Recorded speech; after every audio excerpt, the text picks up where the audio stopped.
welcome back. Hey, what's going on, folks? Hidden Gem here, getting ready to do this video for Mr. Pirate himself, Bob Lewis, who's back in town. Sir, I hope you had a blast. That break of Don Russ football while sitting in the front of Thunder Mountain. I think it was Thunder Mountain, or no, I'm sorry, the Seven Dwarfs roller coaster ride. That's what it was. That was of epic proportions, that break. I'm surprised not one card flew out of your hands. Anyway, sir, I'm glad you're back safe. The family's back safe, and I know the 28th was your deadline, so I was been working tonight on getting this video ready, trying to find a state of my collection for your video. But just to give you a little brief for yourself and everyone out there that's watching, the reason I got into collecting was in 1984. I was 10 years old in 1984, and my dad took me to the first Miami Dolphins football game, which was held in the Orange Bowl. And for those that don't know, the Orange Bowl was a huge landmark here in Miami. And the Orange Bowl held the Dolphins games for 21 of their seasons, and also was the home for the Miami Hurricanes. So in 1984, my dad took me to see a football game, because I started playing football when I was 7 years old. Played Pop Warner tackle football, and he started me at 7 years old. So when I turned 10, he took me and my brother. We went to the Orange Bowl, watched the Dolphins play, and I saw for the first time Dan Marino, and I saw Mark Clayton, and I saw Mark Duper. At that time, I was playing wide receiver. I was a little skinny kid, and I was fast, really fast, for being a Hispanic kid. So I just enjoyed watching Mark Clayton, and he became my favorite player. He became the reason why I wanted to collect cards, because I wanted to have his football card. So I went above and beyond when I was a kid, saving my pennies to go buy my packs to try to get Mark Clayton. And he was the origin of me collecting baseball cards and football cards.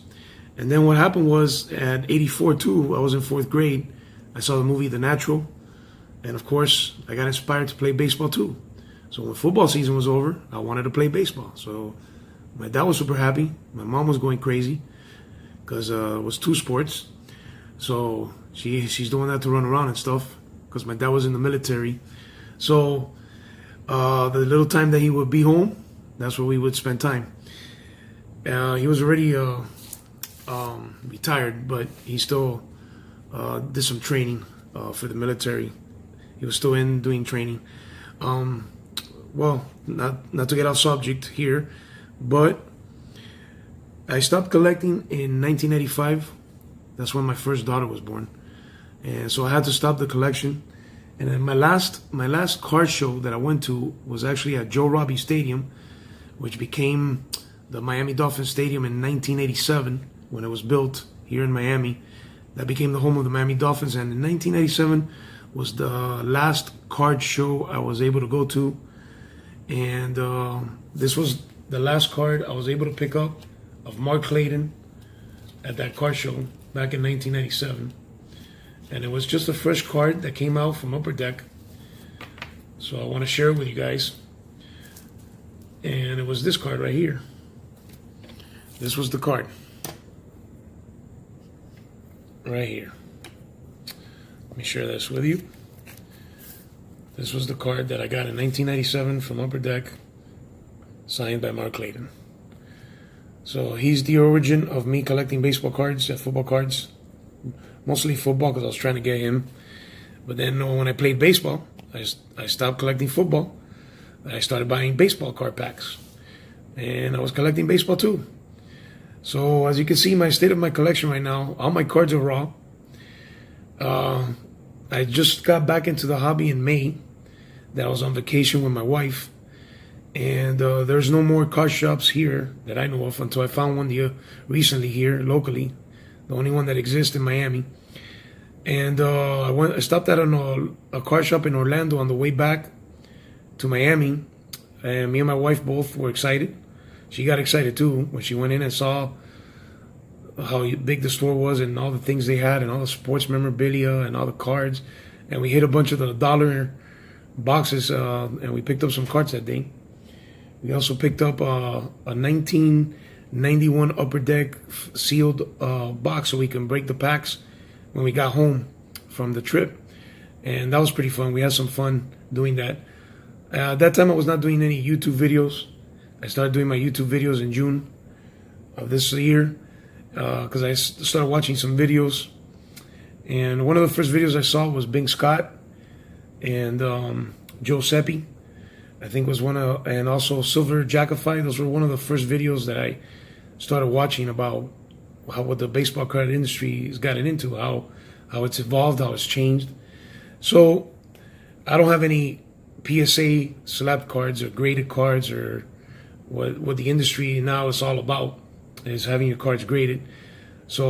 But I do have 3 that I've purchased on eBay, which are these right here. These are the only 3 I own. Darryl Strawberry rookie in the Gem Mint 10 BCCG. This Jose Canseco autographed PSA certified auto. That the signature is authentic, and he inscribed Rookie of the Year 86. And this Dwayne Wade that was a great deal on it, couldn't pass it up. Dwayne Wade's rookie card, draft pick card, in a BCC JIT 10. So these are the only 3 cards in my collection that are graded. As you can see, all my cards are raw. And I'm doing a lot of sorting. Actually, I was getting ready here because of your video, so I can stay my collecting. Right now is all over the place. I'm all over the place. I got cards all over, binders, shoe boxes, and right now I'm just trying to get organized. And every day is something. I find a new player, or it gets me excited, and I have to go looking and searching and trying to get all the cards together of that one player. And so you can see here, this is my Canseco stash right here. All that is Canseco, and the more I keep finding, the stash keeps growing. So then, and I'm trying to get them all put in penny sleeves. I ran out of sleeves. Trying to put them in the penny sleeves. Trying to get the card savers to put them in the card savers. Take them out of the binder and whatnot. So then my focus I also have is collecting rookie cups. So this is my stash of all my rookie cup cards. To give you an example, here's a Jim Rice rookie cup. And we got here Mark Grace rookie cup. So all these cards here, these are all rookie cups. Then I also like the Raider rookies. So Donruss comes out with the Raider rookies, and now they started doing I think they did football too, the Raider rookies for football. So I'm trying to get those as well. So I'm really big with the rookie cups. I think Mr. Bing Scott is is a big collector on the rookie cups as well. So I'm starting to put all my rookie cups together. So I'm just trying to get organized and trying to find a focus point, but it's just impossible for me to get a focus point because I have so many cards that I have to sort and organize. And so this is my story. This is my response. And I just want to let you guys know. One of the things I'm going to start doing is I'm a huge pack gambler, so I can relate to some of you out there that buying these blaster boxes retail to open the packs, see what you hit, what the monster hit is, or the hobby boxes. And it looks like there's a lot of people on YouTube doing this, but I have to slow it down because the money's just going to that, and it can just be for that. So I have other priorities. I got bills to pay, as I'm sure we all do. So what I'm doing now is I want to start all those excess cards that I've been getting, because I have a lot of excess from those blaster boxes. I'm going to start trying to get in my return for my money, get my return, and probably invest in quality cards that, like buying graded cards that are already graded. Because I try to send cards to PSA, and I don't know if anybody can relate to this, but man, $10 a card, and you have to have a membership just to pay the $10 a card. If you don't have the membership, it's $20 a card, and then depending on the value of the card, it goes higher and higher. It's just a money making industry. So I don't know. I'm torn between getting the cards graded as an investment to try to get my money back, make a profit. So I'm still debating that. It's back and forth with my wife, and so little by little, So whatever your comments are, whatever your ideas are, if anybody knows a better idea to get cards graded that doesn't break the bank, let me know. But I don't think there's any other way. I think Beckett and PSA have the same prices, and the only two in the industry that are doing this. And so I want to end off on a good note. Give you guys a little showcase of my Mark Claytons. Here's this Mark Clayton. Here's an upper deck Mark Clayton. Here's a Fleer 90 Mark Clayton. Then here is a score. 89 score, I think. Yes, 89 score, Mark Clayton. And we have a Skybox. Skybox, Mark Clayton. And we got 88 Topps, which I just took out of the binder.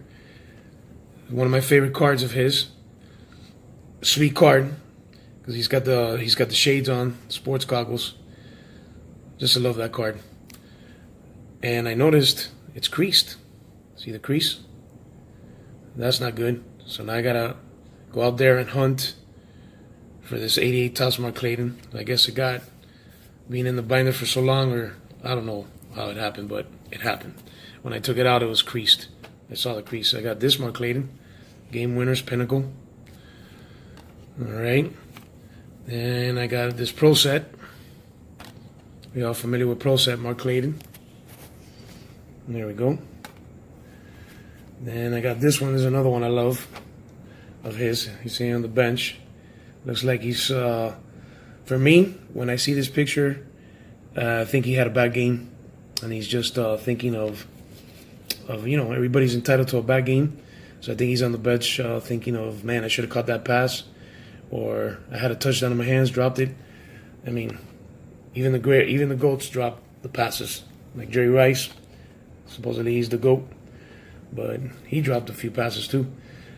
The 1,000 yard club receiving, Mark Clayton.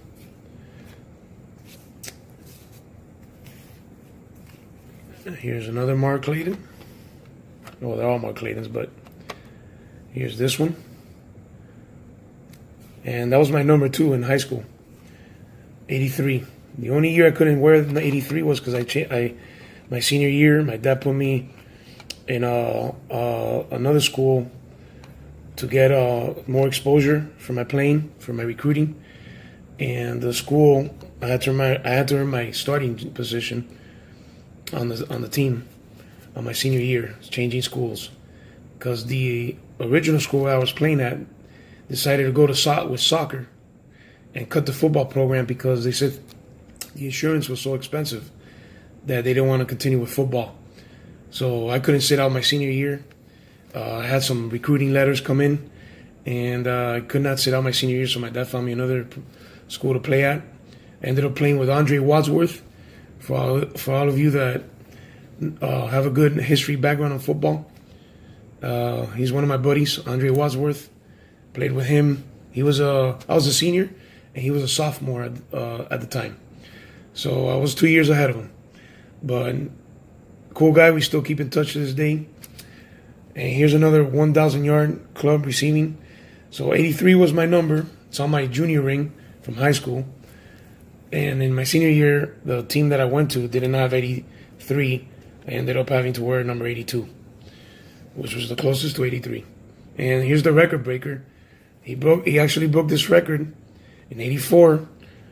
That was the season he broke it, which is when I first went to see him play. And you can see here in the back, Dolphins' Mark Clayton caught 18 touchdown passes in 1984 to set the new NFL record. The old mark of 17 was set by Don Hudson in 1942. So look how many years it took before somebody broke the record. I'm sure it's been broken again for touchdown catches in a season. And tied by Elroy Hirsch, 1951, and then tied again in Bill Groman in 1961. But I think it's been broken, of course. Jerry Rice, Randy Moss, some to mention, probably Chris Carter. I don't know.